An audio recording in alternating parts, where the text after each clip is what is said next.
You're listening to the Author Stories Podcast, bringing you the story behind the stories and the storytellers. Margaret White, Terry Brooks, Sheena Kamal, Matthew Quick, JT Ellison, Walt D. Williams, Brad Ford, Corey Dr. O, Brandon Sanderson, Robin Mock, Ernest Klein, Jim Butcher, Charlene Harris. Visit hankgarner.com for archives of all the shows. Today's guest is... Well, thanks for joining me again for the Author Stories Podcast, where I bring you the story behind the stories and the storytellers. Today, I'm super excited to have Adam Leeb, co-founder of Astrohaus, and they are the makers of the Freewrite distraction-free writing implements. And I asked Adam a while ago to come on the show to talk about distraction-free writing and what that means for the modern writer. So welcome to the show today, Adam. Thanks so much for having me, Hank. Well, Adam, thank you for joining me. I'm super excited to have you and glad that we finally got a chance to connect and talk writing. But before we get into all the great stuff that we're going to talk about, we begin each show with the same question. And that question is, what is your first memory of wanting to be a writer or storyteller? Oh, gosh. Well, I'll answer it, even though I don't know if I ever really wanted to be a writer. Wow, that's a good question. So I think my earliest, well, let me just say, I think the reason I sort of got into writing as part of my profession had a lot to do with writing process. And I think when I first learned about sort of this writing philosophy of drafting first and editing later, which was in 2014. So, well into my life, after high school, after college, after part of my career, that's when I think there was something that opened up in terms of, there's actually a whole different way of writing. And when I started doing some blogging on my own site, I think it's really been able to, by following this process, it's really opened myself up. And so I think I'm still on this journey of trying to understand, where do I fit within the writing world? Sure. I think as more and more people are doing these days, like I think of it more as like documenting my experience as opposed to, trying to craft stories that are new and novel. So I'm really still at the beginning of my journey and trying to figure it out. Well, and one of the problems is that we think of storytellers and writers as a sort of a monolithic. We have this monolithic idea, and really writers come in all shapes, sizes, fashions, and distribution models. Maybe you're a blogger. Maybe you are documenting the projects that you work on. It doesn't have, you don't have to fit into a specific mold. Let's just say that. So welcome to the writer community. Thank you. I appreciate it. Yeah. I think you're probably the first person to say that. So I appreciate that. Absolutely. So Adam, let's talk about your background just a little bit. You're an industrial designer, is that right? Well, I went to school for mechanical engineering and studied product design as part of that. Gotcha. Yeah. So what sorts of projects fascinate you? Because looking at your website and some of the things you've been involved with, it looks like your interests are varied. What is it that gets your wheels turning? Yeah, that's definitely fair to say. I think I've been sort of what they now call a maker for a long time. For a while I didn't really like that term. I was always somebody that liked to make stuff, and even from middle school or even before. And so I've been sort of all over the place. I think I enjoy just sort of the art of craft, making things for the sake of making things, for the sake of learning different processes, whether it's, different types of woodworking or metalworking or glass blowing, metalsmithing. I just enjoy sort of like, letting my hands do something and be productive. And nowadays, I'm especially focused on trying to spend more and more time away from a screen, which is even, even with making is sometimes difficult since there's so much, screen time involved in the design process. But my interests are these days, I've really found myself focused on product design and what that means in relationship to modern consumer products. And so I've sort of been able to tap on different parts of my background, whether it's the mechanical engineering side or the general design side, product design, entrepreneurship, of course, and trying to put all of that together into something that's, really useful and interesting to the consumer. So, Adam, you touched on something just a minute ago about how, as a maker, or we might have referred to you as an inventor, and before modern times, that screen time can hinder some of the creativity, and there's a big movement about limiting screen time, especially for children, and then as those of us adults who spend most of our time in front of a screen, we're always looking for ways to separate ourselves and to have maybe more of an analog existence in some ways. What is it about the screen that inherently obstructs creativity, or is a just is a distraction? What is it about our modern life that inhibits creativity? Well, I think creativity at its heart is based on experiences. And, the reality is you can only get so much experience from behind a screen. And so, I find myself when I'm most creative, I'm usually, I sort of find it when I'm in transition between things, actually. So, when I'm walking to my car, or, like it's not even in the shower. It's usually like when I'm getting in the shower or something strange like that. And I think, when you're in front of a screen, I don't want to be a hypocrite because I spend, an ungodly amount of time in front of a screen as well. But I think that there's an amount of time that's useful in front of a screen. And then, there's a whole other range of experiences. And I think most importantly, experiencing, the company of others is super important. So, that I think there's a lot of interactions that are really critical to, the human experience that requires others. And so, you can laugh with yourself, but there's something completely different with, enjoying time with others. And I think, you can only do so much of that in front of a screen. And in reality, and I think, certainly the last, 6 or 8 months have really taught us that there's just sort of no replacement for that in-person time. So, I think there's that element. And then when it comes to actually making something, part of it is, actually just kind of exploring, the physical world, in the same way that I think, I can't remember who actually said this, but like, they think of writing as thinking. And so part of their, writing process, they write because that actually helps them think. And so, in the same way that, I think physical stuff, to be creative around that, part of it is actually like, doing it in real life. And so you can actually explore sort of those elements of creativity, but actually you have to do it through physical things.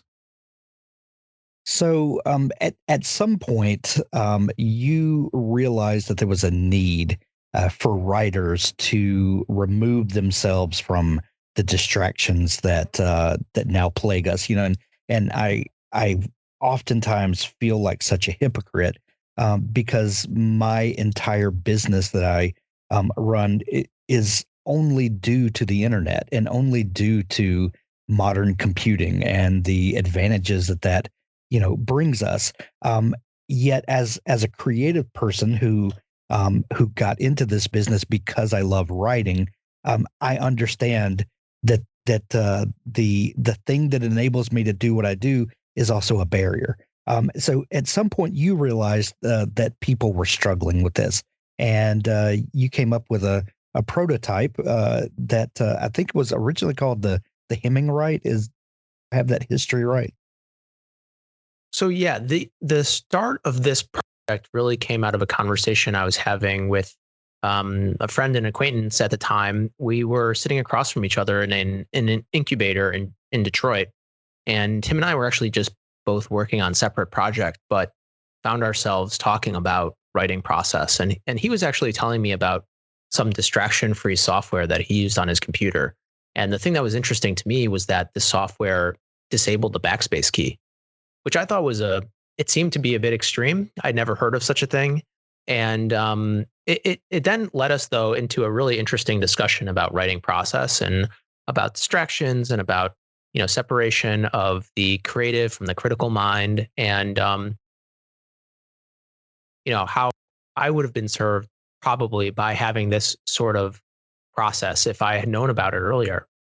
And so really that initial conversation was all it took to really start thinking about, and this is kind of an insight into a little bit how my brain works, but sort of in that initial conversation, I was like, oh, well, if people are using this distraction-free writing software on their laptops or tablets and sort of dumbing them down to get this simple experience, like, why isn't there a device that has sort of really that really simple sort of distraction-free software experience, but then also couples it with better hardware?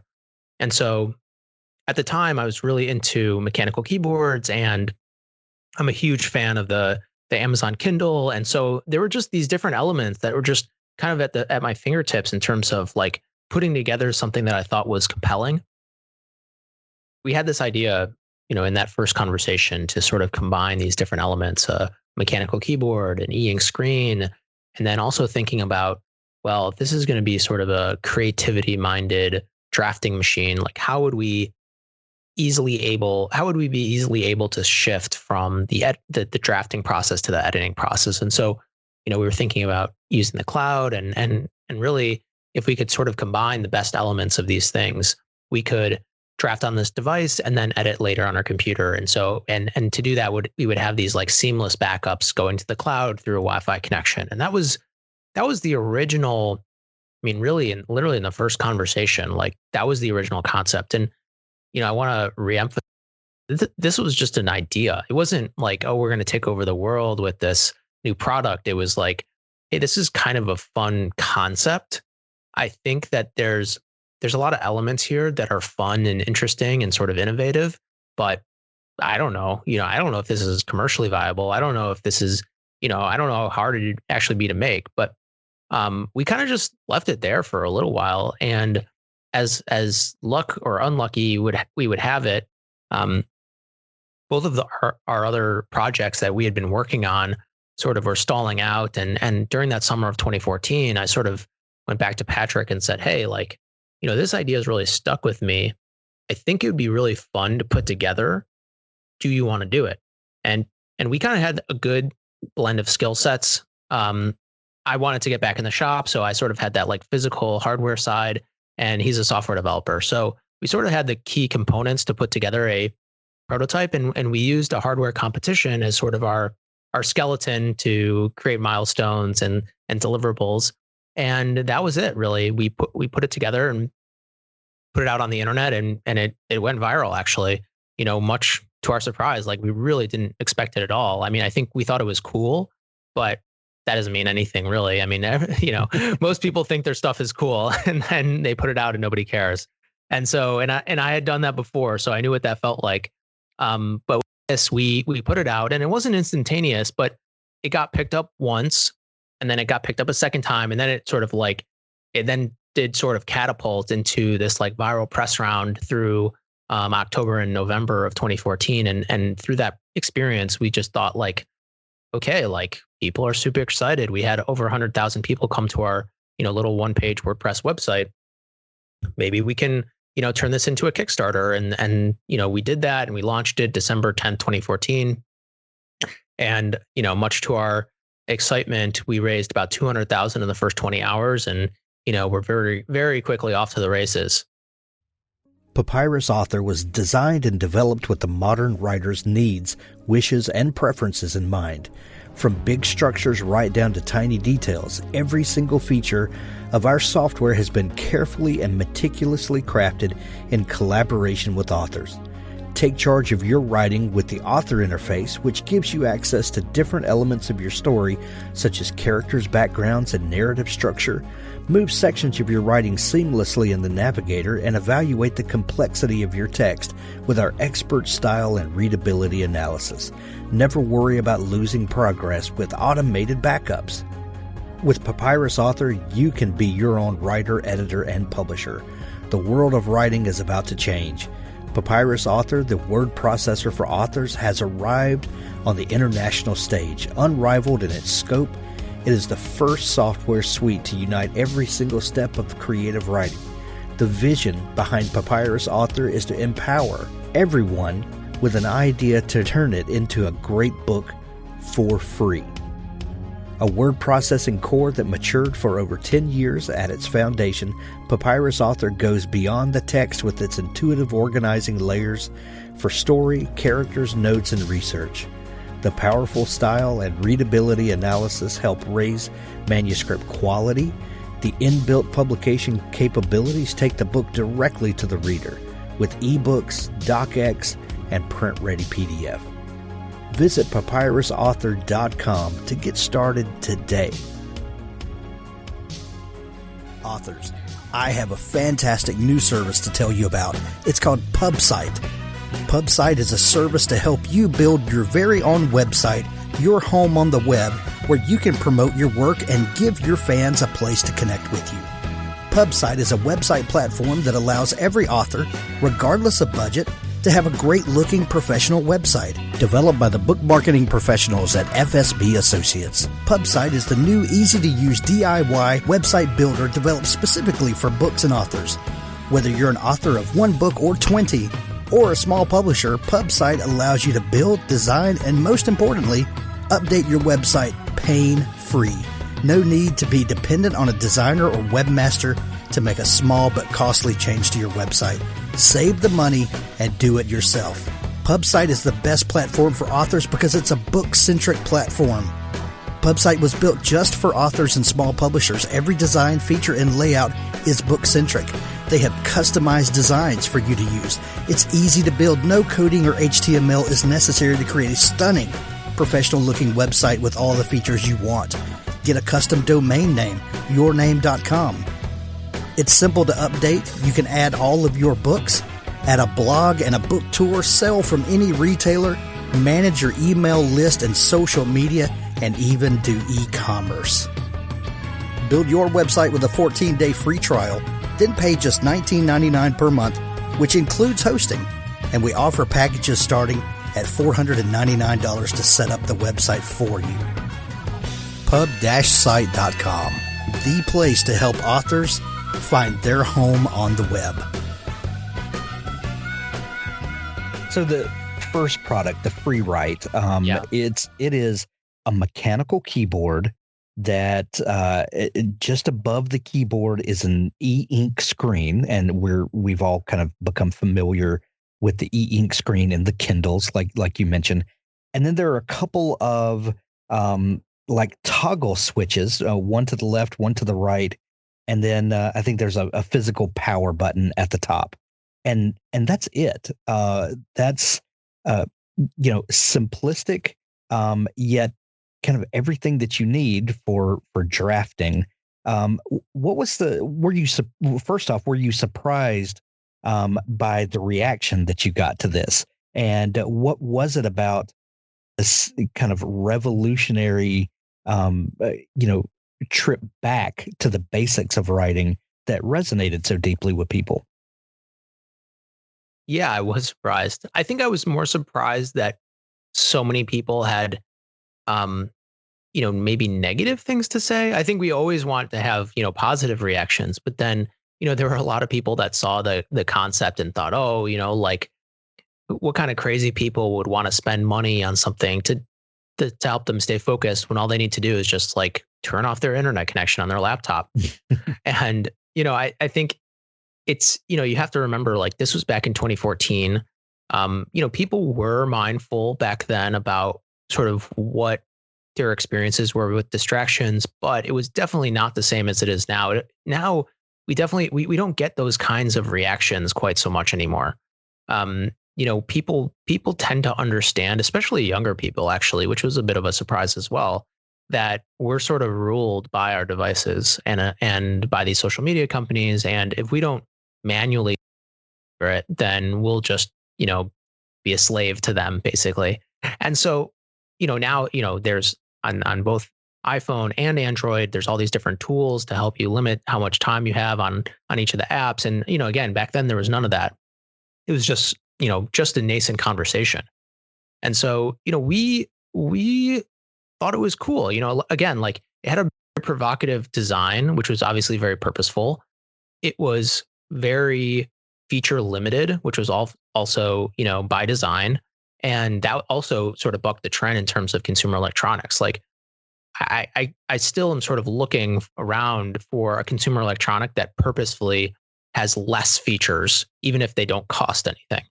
And so, with the Freewrite, we really took a very extreme approach and said, well, if this doesn't contribute to creative writing, then we're not going to include it. And it was just a hope that it would actually, improve people's writing experience and that it would improve people's writing productivity. And, thankfully, I think we have over 100 million words have been written on the Freewrite device. I think that's been proven out. And we have people, over and over have told us that it's doubled or sometimes even tripled their writing output.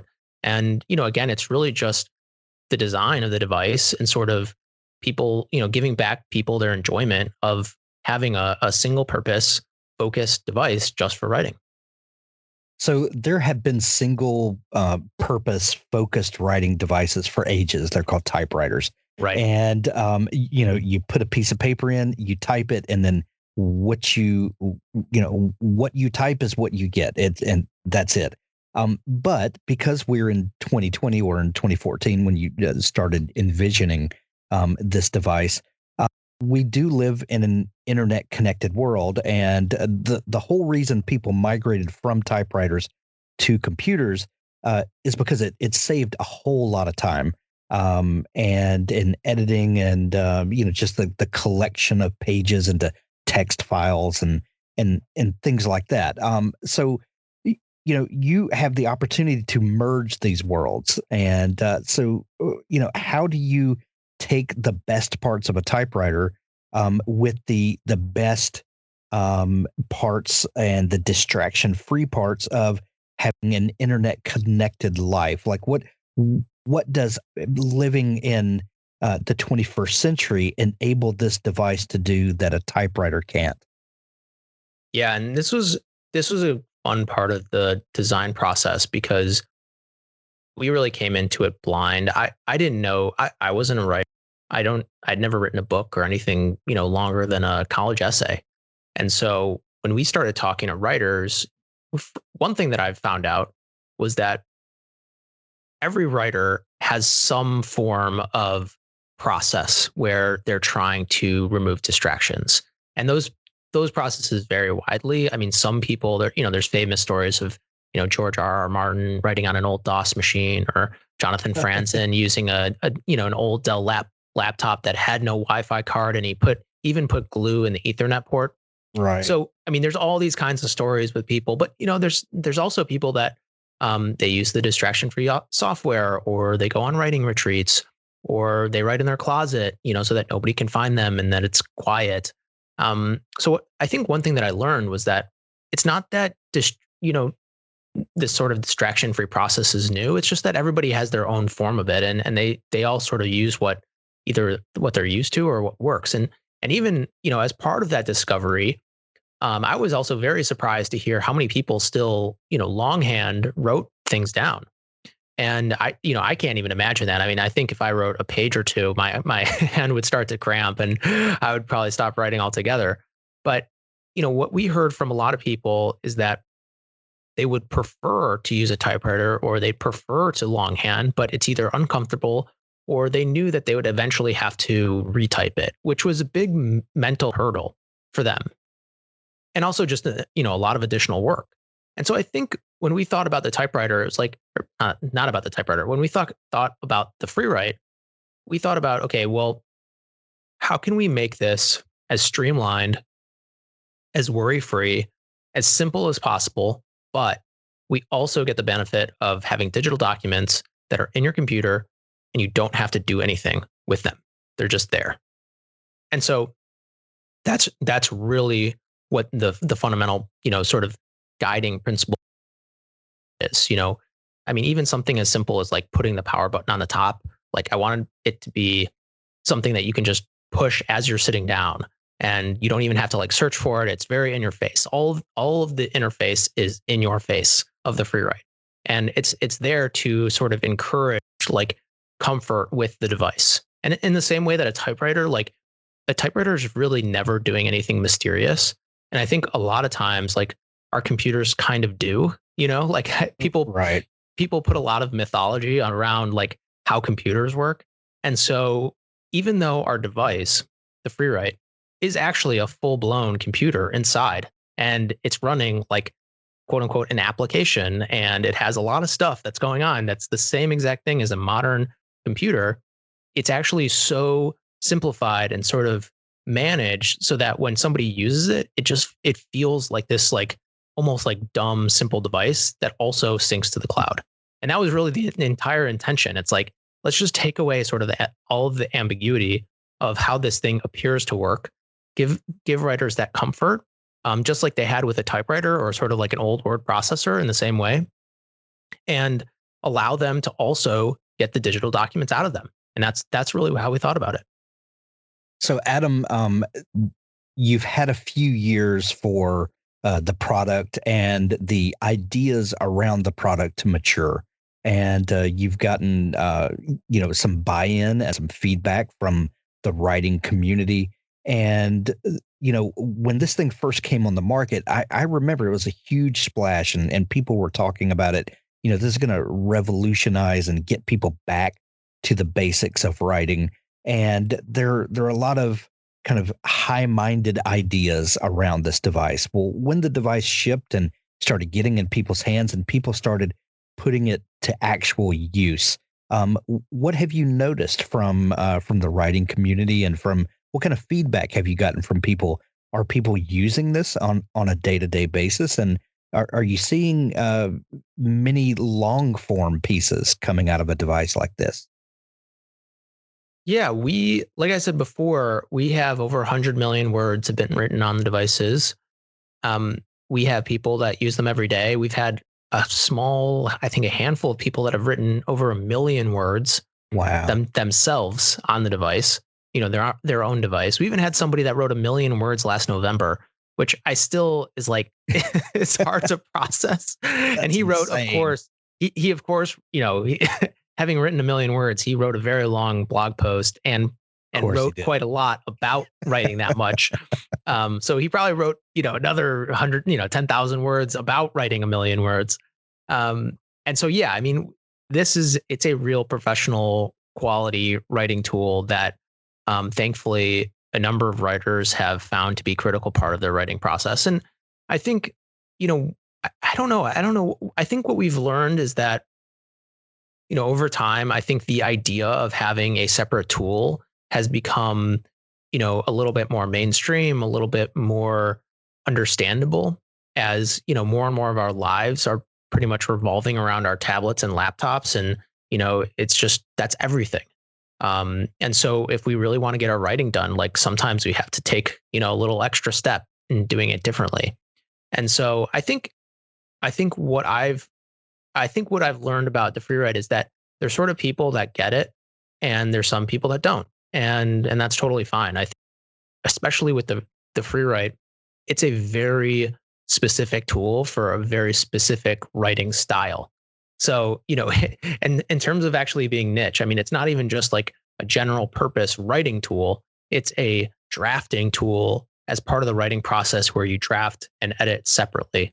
And so you really have to buy into this entire concept, not just of, oh, I want to write a lot, but I'm really comfortable with the idea of writing top to bottom and then editing later, because there's really only a backspace key. There's no copy and paste. There's no There's no arrow keys on the original Freewrite. And now with the new Freewrite Traveler coming out, we've added some of those things. And so it's going to be really interesting to see sort of opening up of the product to a different part of the writing world that couldn't quite get themselves into the idea of only doing drafting, but can also really benefit from a distraction-free writing tool. So let's talk about Traveler, because there are several things about it that are different. Right off the bat, it's a different form factor. It's not the kind of portable typewriter format. It's a foldable device. It's the screen has a nice looks like sturdy hinge that opens, and it kind of feels from the look of it like a more of a traditional laptop style device. What was the thinking about this, and what kind of was it because of the input that you were getting from people about maybe feeling too constrained that the Traveler came out of that, or what was it that led you guys to start thinking of an entirely new device based around some of the same principles? Well, I think the first part of the design process was realizing that, no one product can be perfect for everybody. And, this is something that we had to constantly remind ourselves. And so even, when we put out the Freewrite, I thought it was awesome, but we also knew that there's a huge portion of the population that would presumably want something else. And a lot of them told us, so, but that didn't mean that I wanted to change the Freewrite right away. I wanted to put that product out as is, because that's what got people excited. And I felt very strongly that we should deliver on the promise of delivering the product as we originally talked about it and spec'd it out. And so when we did that, there was still this idea in the back of our head, how could we make a distraction-free writing tool, but sort of a smaller, more portable version that gives up as little as possible and maybe gains some in other places. And so that's really the concept for Traveler. It's principally very, very similar. In terms of the software, we've added some cool new features. Like we have a document manager, so you can do some more document administration on the device itself. So you can archive documents, you can shred documents, you can move them between folders. You can always send documents to yourself via email. So there's a few more additional features just from the document management side. And then the other big change is that we added hotkey-enabled arrow keys. So you can use the WASD cluster to move the cursor around. And that's definitely a very big change from the original Freewrite, which has none of that. And so those are the sort of the big software features, but it's still, distraction free. There's no browser, there's no email, there's no notifications, there's no other applications or anything like that. It's a very, very similar writing process. And then, of course, as you mentioned, it's in a totally different form factor. And so we were able to take all of the knowledge of the supply chain and manufacturing and, working with our partners to put it into a completely new form factor. And I'm super excited about it. I personally have spent an unbelievable amount of hours on the actual mechanical design and the industrial design to get it as slim and as, sort of lightweight while also feeling, just as sturdy and sort of high quality as the original Freewrite. So it's all polycarbonate. It's a little over 1.5 pounds. So it's much lighter. The original Freewrite's 4 pounds and this one's 1.6, I think, technically. And, it's just so much easier to take with you on the go, hence the name Traveler. And so, we don't think that it's going to replace the Freewrite. And we've already seen that. We've taken the original prototype to some shows and, people have different preferences, I think, and that's totally fine. We wanted it so that people could have a Freewrite at home and they could have a Traveler to take with them when they go traveling or when they feel like it.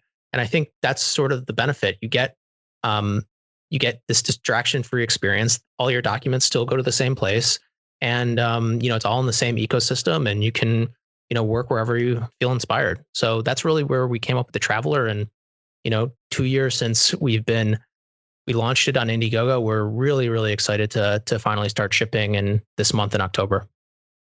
So one of the best features that I've heard people talk about with the original Freewrite is the keyboard, the mechanical keyboard. It feels like a typewriter. You know, you get the great feedback from the keys, and it feels like you're doing something. Were there challenges with keeping the same quality keyboard experience in smaller form factor with the Traveler? Yes. The keyboard was a major focus area for us. And like you said, I mean, we wanted to keep as much of the great feel that Freeride has and try and put it in the Traveler. Now, it's a completely different keyboard. It's a different keyboard architecture. It's not a Cherry MX mechanical keyboard like there's in the Freeride, and that's simply because there's just no space for it. However, what we did do is work really closely with suppliers, searching, and I think probably, oh my gosh, almost a year probably of searching for the right vendor and getting all the specifications correct. And the biggest thing is really making sure that there's the right sort of force feedback, tactile response, and then also the depth of how much the key pushes down before you get to the bottom. And so our keyboard on the Traveler is about 2.5 millimeters of travel, which is sometimes almost double. The original, the MacBook that everyone pretty much hated has like 0.8 millimeters. And so this is like almost 3 times as much travel. And so you really get this awesome experience. I mean, it's hard to compare to a full size desktop style keyboard that's in the Freeride. But as far as like a keyboard that's in a laptop form factor, I think this is as good as you could possibly get. And I'm a lifelong ThinkPad user, which I think generally is considered has had the best keyboards of all time. And I think that this is just as been a little bit better, if I can say that. I don't know, but it's just as good and something, like I said, we're super proud of being able to get that same sort of tactile response while also in a relatively thin profile. So who do you feel like the Traveler will entice in that the original Freerite didn't? Who is this product made for? I think it's going to be interesting to see if we get more students. This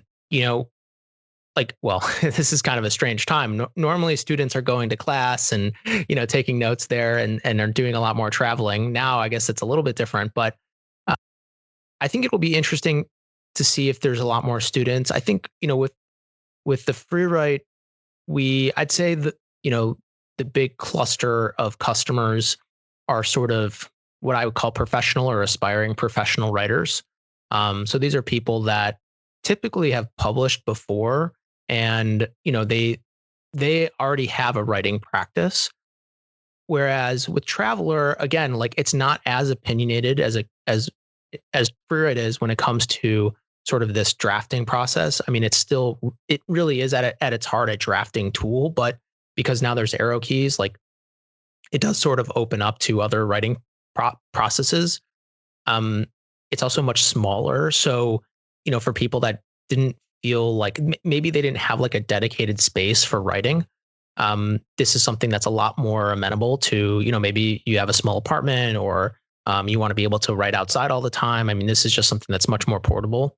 And then I think the overall design, because it's sort of laptop-esque, and I'm always hesitant to call it a laptop because, I think we're used to what laptops look like, which are sort of more square. And this is like, I think it looks more like almost like a lady's clutch or something, because it's about half the depth of a normal laptop. So it's got its own look to it, but because it's a little more laptop-esque, I think it might fit in. I don't know. We'll see how well it fits in. I think, we tried our best to make it like, be really beautiful and interesting. But I think in terms of just like visual styling, I think some people will want maybe a slightly more lower profile device. We'll see. Well, and it should fit, like you said, in a lady's clutch, in a purse.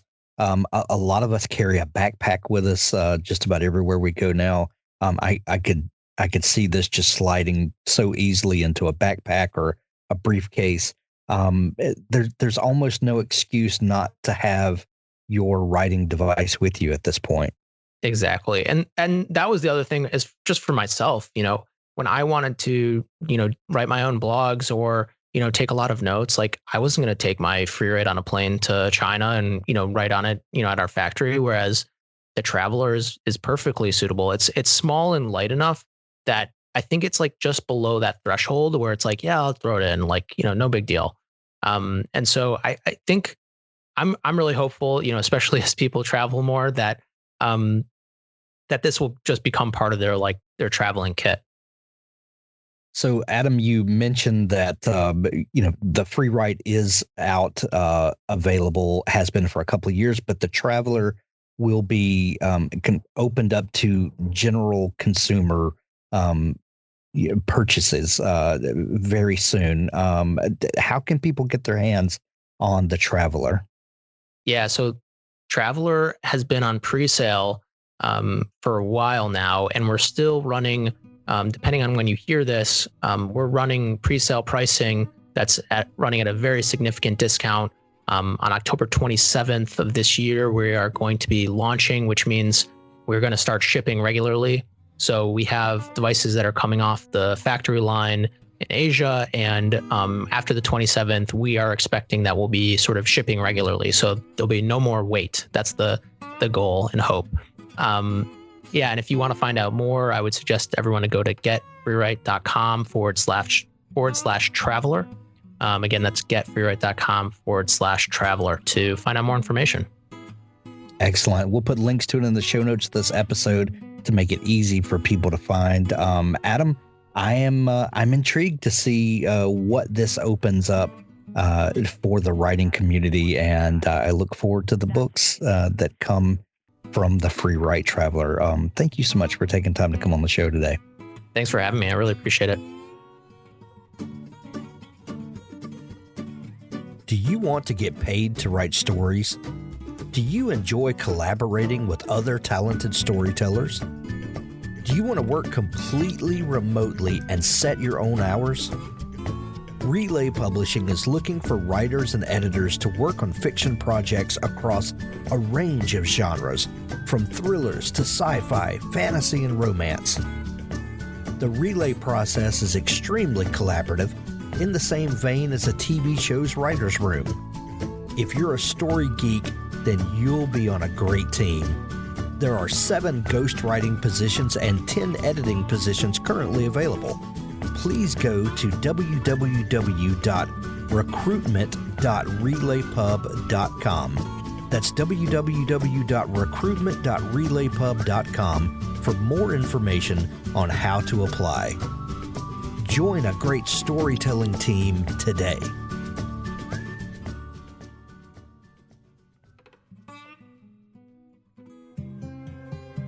What Death Taught Terrence by Derek McFadden.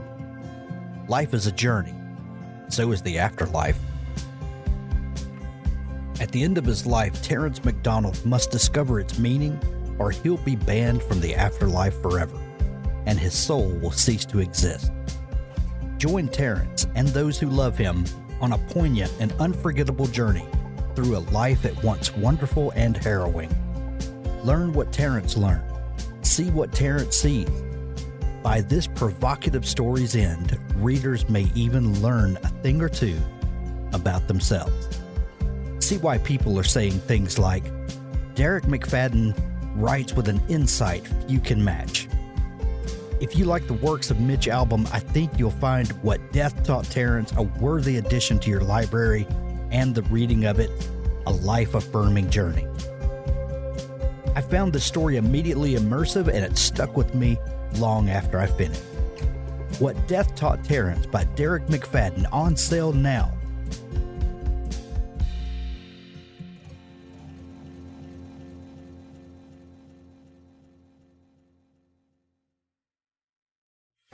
Invasion Day, the first book in the They Came for Blood series by Scott Moon. David Osage is a dangerous man with a complicated past, but these days he's just trying to keep his head down, driving big rigs. One night he saddles himself with a hitchhiker a nuisance who's more than she seemed. And that's when everything changes. No one was ready for an alien invasion. Death is raining from the sky, and the only questions left is, do you run, fight, or submit? For David Osage and his family, answering is as easy as giving the alien invaders the finger. Grab Book 1, Invasion Day, in the They Came for Blood series, and then follow it up with Book 2, Resistance Day, and Book 3, Victory Day. Available at Amazon.com.